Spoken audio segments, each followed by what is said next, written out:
Hello friends, I am Devashrita. Welcome to एलिजाज kitchen. मु आज बनैबी बेसन लड्डू। बेसन लड्डू बनैबा पई मु गोटे पैन रे हाफ कप घी गरम करनोछि। घी गरम हो गले सेथिरे गोटे कप बेसन पके फ्राई करिबा।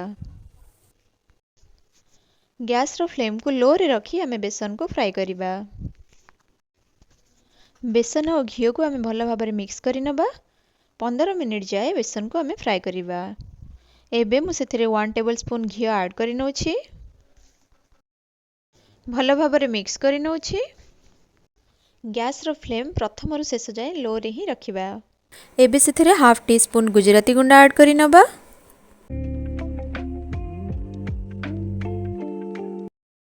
एबे मु बेसन रे half cup powder sugar add करि नोछि।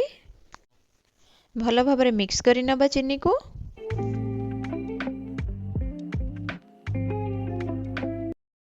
गोटे मिनिट पई फ्राई करि नबा।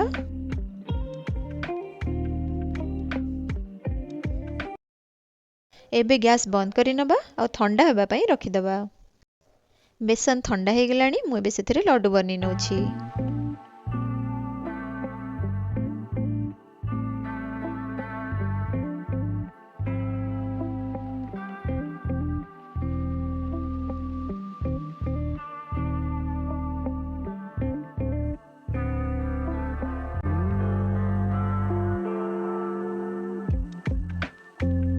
लड्डू हमर तैयारी हे गला।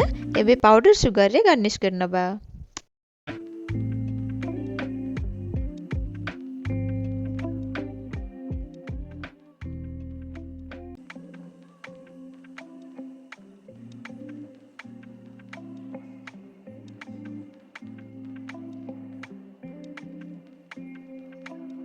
एबे हमर यम्मी बेसन लड्डू प्रस्तुत हो जाइछि।